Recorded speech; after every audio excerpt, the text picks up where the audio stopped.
जय मां काली। आज इस वीडियो में हम बात करेंगे कमजोर मंगल की। अगर आपकी कुंडली में मंगल कमजोर है तो उसके क्या लक्षण हैं। जो कुंडली देखना नहीं जानता, जिसको नहीं पता कि वो कैसे देखे मंगल पीड़ित है, अफ्लिक्शन में है मतलब, या फिर वो कमजोर स्थिति में है, नवांशा में उनकी स्थिति क्या है, उन लोगों को डरने की जरूरत नहीं है। वो सिर्फ ये लक्षण देख करके समझ सकते हैं हाँ उनकी कुंडली में या उनके किसी अपने की कुंडली में मंगल खराब है और उस मंगल को ठीक करने के क्या उपाय हो सकते हैं। आज मैं डिस्कस करूंगी उसके प्रैक्टिकल रेमेडीज क्या है, प्रैक्टिकली हम उसको कैसे ठीक कर सकते हैं, या उसकी एक एस्ट्रोलॉजिकल रेमेडी क्या है। जितना ज्यादा पीड़ित मंगल, जितना ज्यादा कमजोर मंगल, उसकी इंटेंसिटी भी उतनी हाई होती है।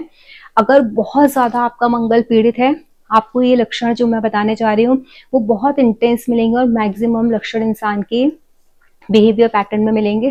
किसी का अगर मंगल कम पीड़ित है तो कम लक्षणों को आप देखेंगे, लेकिन अगर इनमें से कोई भी लक्षण 2, 4, 5 मैच करते हैं तो डेफिनेटली वो इंसान मंगल उसका कमजोर है और उस इंसान को उसको स्ट्रॉन्ग करने की जरूरत है। इसके अलावा चार्ट में हम मंगल के साथ साथ लग्नेश की स्थिति और मून की स्थिति भी देखते हैं। अगर लग्नेश भी पीड़ित है, मून भी पीड़ित है, मंगल भी पीड़ित है, तीनों है तो बहुत ज्यादा सीवियर प्रॉब्लम है।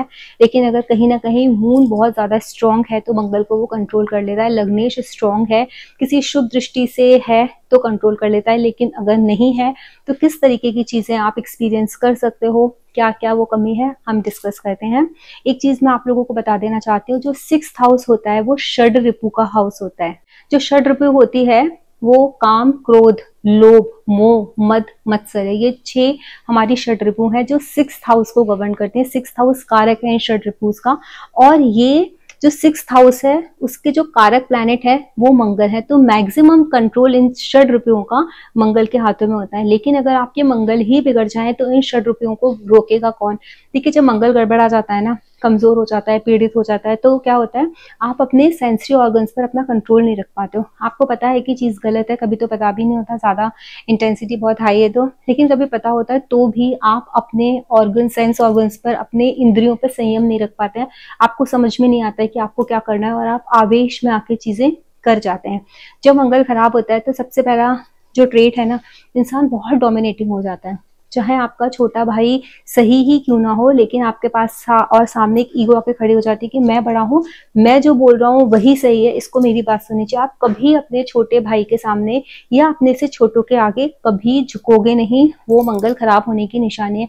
जो लोग बड़े होकर के भी झुक जाते हैं, बोले ठीक है बच्चों के, ठीक है हाँ बेटा आई एम सो सॉरी, मैंने गलत बोल दिया, आप देखो उन लोगों का मंगल बहुत अच्छा है, उनका सूर्य बहुत अच्छा है, क्योंकि उनको चाहे वो छोटा हो या बड़ा हो, वो जो भी बात बता रहा है अगर वो सही है तो वो एडमिट करते हैं, एक्सेप्ट कर लेते हैं। लेकिन अगर वो एक्सेप्टेंस की कमी है, मतलब आपका मंगल कमजोर है और आपको उस पर गुस्सा आ जाता है, आप उस पर रिएक्ट करते हो, एक तो गलत बात बोल रहे हो, ऊपर से उस गलत को कॉन्स्टेंटली किए जा रहे हो, डोमिनेट कर रहे हो, अपनी पावर को मतलब अपनी पावर को एक्सरसाइज कर रहे हो कि आपके पास पावर है बड़े होने की, तो आप उसको प्रॉपरली 100% यूज करोगे, वो खराब मंगल है। इसके अलावा गाली गलौज की भाषा का प्रयोग करना, गंदा बोलना, किसी से ऊंची आवाज में बात करना, बात बात पर तर्क वितर्क करना, आपके बॉसेस से आपकी ना पट पाना, आपके गुस्से की वजह से, वो भी आपके खराब मंगल की निशानी है। पशु व्यवहार में वृद्धि हो जाना, मानवीय व्यवहार में कमी आ जाना, मतलब आप मोस्टली कैसा एनिमल बिहेवियर एक्सरसाइज कर रहे हो, आप में ह्यूमैनिटी नहीं है, आपके अंदर एक ह्यूमन जो एसेंस है, आपको इंसान बना के भेजा है, वो इंसानियत नहीं है, वो भी एक खराब मंगल की निशानी है। आप में काम वासना बहुत ज्यादा है, तीव्र इंटेंस है, तो वो खराब है। देखिए, एक नॉर्मल किसी भी चीज के लिए फिजिकल नीड होना, डिजायर होना नॉर्मल वे में ठीक है, लेकिन अति किसी भी चीज की अच्छी नहीं है, चाहे वो कुछ भी हो। तो यहाँ पर जब ये चीजें बहुत ज्यादा हाई हो जाती है किसी इंसान की, तो वो इंसान एक तो क्राइम की तरफ डाइवर्ट हो जाता है, वो उससे क्राइम भी करवा लेते हैं कभी कभी। और डेफिनेटली जैसे मैंने बताया, एक्सेस किसी भी चीज की अच्छी नहीं है, तो ये खराब मंगल की निशानी अगर ऐसा है आपके साथ या आपके किसी आसपास वाले के साथ, तो डेफिनेटली उनके मंगल में प्रॉब्लम है, उनका मंगल कमजोर है या पीड़ित है। इसके अलावा अभद्र भाषा का प्रयोग करना, किसी से गलत बात बोल देना, आपको पता है कि आप गलत बोल रहे हो बट आप केयर ही नहीं कर रहे हो, आपको कुछ फर्क नहीं पड़ता है कि सामने वाले को कैसा फील होगा, दैट इज ऑल्सो खराब मंगल। आप देखो, आपकी शादी का लव मैरिज या आपकी मैरिज का या रिलेशनशिप का, दोनों का कारक मंगल है। बिना मंगल के आपकी रिलेशनशिप सस्टेन नहीं कर सकते, बिना मंगल के आपकी शादी सस्टेन नहीं कर सकते। इसके अलावा अगर फीमेल की किसी की कुंडली है तो आप जुपिटर को भी लोगे, सेवेंथ हाउस के लॉर्ड को भी लोगे। दूसरा, आपका अगर किसी मेल का चार्ट है तो आप अपने मंगल के साथ साथ अपना वीनस भी देखोगे, सेवेंथ हाउस को लोगे, सेवेंथ हाउस के लॉर्ड को लोगे, वो एक अलग चीज है। लेकिन मंगल की तो अहम भूमिका है ही है।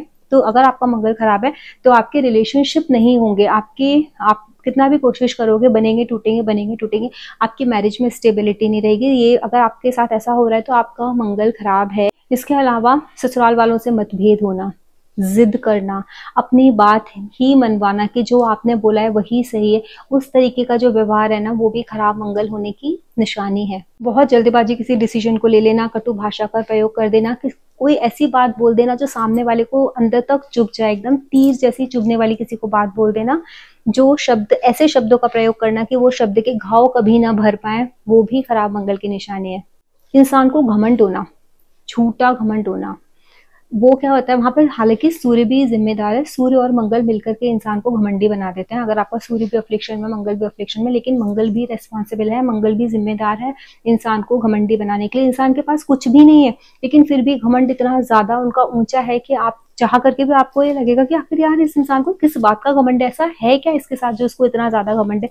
लेकिन उस इंसान को ये चीज रियलाइज नहीं होगी, उसके आजू बाजू वालों को रियलाइज होगी कि ये बेमतलब में, ये घमंड में हमेशा ऐसा सर ऊपर करके रहते हैं, बट क्यों, उनको रियलाइज नहीं होगा, उनका मंगल खराब है इसीलिए उनको रियलाइज नहीं होगा, उनका सूर्य भी अफ्लिक्शन में, that's the reason they are not realizing. लंबी प्लानिंग ना कर पाना, लड़ाई में बल का प्रयोग करना बुद्धि की जगह, जहां आपने देखा है कि जहां बुद्धि की जरूरत है वहां भी बल का प्रयोग करना, वो खराब मंगल की निशानी है। सोशल इनसिक्योरिटी भी इसी का पार्ट है। सोशल इनसिक्योरिटी होने की वजह से ना इंसान बेमतलब में लड़ता है, तभी वो अपनी बुद्धि की जगह बल का प्रयोग करने लगता है। जबरदस्ती जब आप दुनिया के सामने, समाज में दिखाते हो, अपनी ताकत का प्रदर्शन करते हो, वो भी आपके खराब मंगल की निशानी है कि मुझ में बहुत ताकत है, मैं इसको मार सकता हूँ, मैं उसको पीट सकता हूँ, विच इज नॉट राइट। कोई किसी को एकदम थप्पड़ मार देता है, आपने देखा है बहुत सारे लोग हैं उनका हाथ उठ जाता है बात बात पर।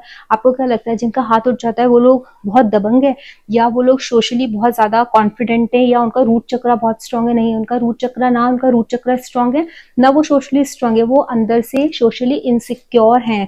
इसीलिए उनको लगता है कि अगर वो बल का प्रदर्शन करेंगे तो सामने वाला उनको आकर के आगे से बोलेगा नहीं। और सही बात है, कोई भला इंसान जिसकी बुद्धि सही सलामत है वो क्यों ऐसे इंसान के सामने जाकर के अपने आप को एनकाउंटर करेगा कि भाई वो तो मार ही रहा है, मारपीट कर रहा है, लड़ाई झगड़ा कर रहा है। तो ये उन लोगों को ऐसा लगता है कि वो दिखा रहे हैं कि भाई वो बहुत स्टड टाइप के हैं, या फिर वो बहुत ज्यादा कूल हैं, वो मार देंगे किसी को भी, पीट देंगे किसी को, तो सामने वाले को उनसे डरना चाहिए। बट नहीं, ये उनकी सोशल इनसिक्योरिटी है, that's the reason they behave in such a way. जब इंसान में ना हिंसक प्रवृत्ति आ जाती है, अपराधी प्रवृत्ति जन्म लेती है, जहाँ केतु का भी रोल होता है लेकिन मंगल के साथ केतु का है, क्योंकि केतु भी गर्म मिजाज, मंगल भी गर्म मिजाज, जब ये दोनों अफ्लिक्शन में आ जाते हैं केतु और मंगल, वहां इंसान अपराधी प्रवृत्ति को धारण कर लेता है, इंसान में अपराध करने की भावना पनप जाती है, इवन वो अपराध कर भी देता है। अब मंगल के खराब होने की वजह से आप क्या क्या बीमारियां हो सकती हैं, आपको क्या क्या डिजीजेस हो सकते हैं। देखो, मंगल ब्लड का कारक है, ब्लड में इन्फेक्शन हो सकता है। मंगल आपकी ताकत है शरीर की, आपकी बॉडी की स्ट्रेंथ में कमी आ सकती है, आपको इन्फ्लेमेशन हो सकता है, अल्सर हो सकता है, इनडाइजेशन हो सकता है, बहुत ज्यादा आपकी बॉडी में अग्नि तत्व बढ़ जाए, जो एसिडिटी की जो प्रॉब्लम होती है जिसकी वजह से अल्सर क्रिएट हो जाता है, वो हो सकता है। मंगल दांतों का कारक है, आपके दांतों में परेशानी आ सकती है। तो इस तरीके की चीजें अगर आप देखोगे ना तो खराब मंगल की निशानियां। खराब मंगल को ठीक करने के लिए आप ऐसा क्या करोगे जो बहुत प्रैक्टिकल है। सबसे पहली चीज तो है, जब आपको गुस्सा आती है, विच इज वेरी डिफिकल्ट, अगर किसी का मंगल खराब है आप उसको बोलो भाई उसको गुस्सा आ रही है, वो सबको मारता है जाकर के, आप उससे बोलोगे कि तुम किसी को मारो मत, तुम शांत बैठो, तुम देवताओं जैसा व्यवहार करो, पशुओं जैसा व्यवहार मत करो। Is it possible? पॉसिबल नहीं है। लेकिन अगर आपको अपने मंगल को सच में सुधारना है ना तो you have to do it. सबसे पहले तो रेड कलर की चीजों को अवॉइड करना स्टार्ट कर दो, लाल कपड़े मत पहनो क्योंकि वो उत्तेजना देता है, इंसान को और एक्साइटेड करता है और गुस्सा दिलाता है। मीठा इन लोगों को थोड़ा कम खाना चाहिए, मीठा खाने से इंसान हाइपर और हो जाता है। तो मीठा कम दो उनको खाने के लिए, खाने में मतलब शुगर कट डाउन कर दो, वो बेटर है। उसके बाद मौन व्रत करना इन लोगों को बहुत इंपॉर्टेंट है। इसके बाद इन लोगों को मेडिटेशन मैंडेटरी है। जितना ज़्यादा ये मेडिटेशन करेंगे उतना ज़्यादा इनका दिमाग शांत होगा।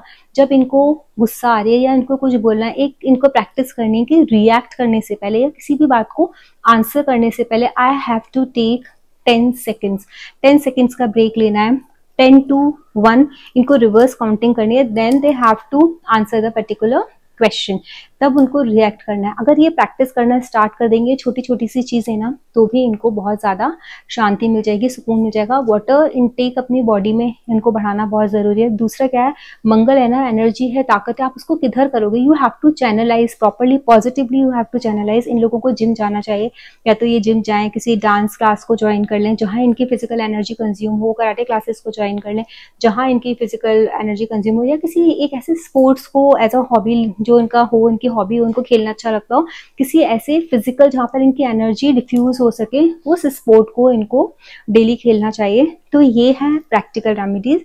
जब हम एस्ट्रोलॉजिकल रेमेडीज की बात करते हैं, सबसे इंपॉर्टेंट है सूर्य नारायण को जल देना उनके उदय होने के 1 घंटे के अंदर अंदर, लेकिन पानी में रोली डाल के, जो लाल रंग की रोली होती है वो रोली डालो, जिसको कुमकुम भी बोलते हैं, महाराष्ट्र में हल्दी कुमकुम जो बोलते हैं, तो वो वाला कुमकुम डाल के इनको सूर्य नारायण को जल देना है। हनुमान जी की पूजा करना इन लोगों के लिए मैंडेटरी है।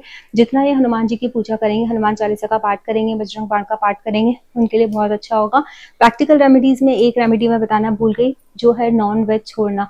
देखो, जब आपके अंदर तमस गुण ज्यादा है तो आपको तमस गुण वाले खानों को भी नहीं खाना, मतलब जो खाना आपके अंदर और तमस की क्वालिटी पैदा करता है, you have to ditch that food. आपको ऐसा नहीं कि सिर्फ नॉन वेजिटेरियन ही तमस क्रिएट करता है, लहसुन प्याज भी आपको तमस क्रिएट करता है। आप थोड़े दिन ना बॉइल्ड फूड पर रहो। आप ऐसा सोच लो कि आपको एक साधना करनी है, अपनी इस एनर्जी को आप एक साधना में लगा दो कि मुझे 11 डेज की या 40 डेज की या 21 डेज की, जैसा भी आपको कन्वीनियंट लगे उस हिसाब से आप एक हनुमान जी की साधना करना स्टार्ट कर दो। और उस साधना के टाइम पर आपको ध्यान रखना है कि मुझे किसी से ऊंची आवाज में बात नहीं करनी, मुझे कोई ऐसे वर्ड्स यूज नहीं करने जिससे सामने वाले का दिल दुख जाए। दूसरा, आपको एक चीज और ध्यान रखनी है कि इस टाइम में आपको जो भोजन करना है वो बहुत सात्विक करना है। आप फ्रूट्स खाओ, एक वक्त आप फास्ट रख सकते हो, बॉइल्ड फूड खा सकते हो, तेज मसाले खाना भी आप कम कर दो, नमक कम कर दो।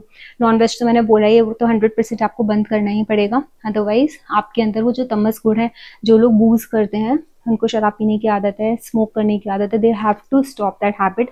अगर आप अपना प्रैक्टिकली विदाउट एस्ट्रोलॉजिकल रेमेडीज, अगर आप अपने आप को स्ट्रॉन्ग करना चाहते हो, अपने मंगल को स्ट्रॉन्ग करना चाहते हो, एस्ट्रोलॉजिकल रेमेडीज में मैंने बताया हनुमान जी के मंदिर जाना भी आपके लिए बहुत मैंडेटरी है। आप चल करके हनुमान जी के मंदिर जाओ। आपको ऐसा लगता है कि 2 या 3 किलोमीटर दूर पर हनुमान जी का मंदिर है, तो टेक अ वॉक, डेली सुबह नहा करके वॉक करके हनुमान जी के मंदिर जाओ, उनके दर्शन लो और उनसे प्रार्थना करो कि आपके बल को और आपकी बुद्धि को सही रास्ता दिखाएं। Definitely you will get a help from Hanuman ji. अगर आप लोगों को मेरा ये वीडियो अच्छा लगा हो तो इसे लाइक कीजिए, शेयर कीजिए, सब्सक्राइब कीजिए। जय मां काली।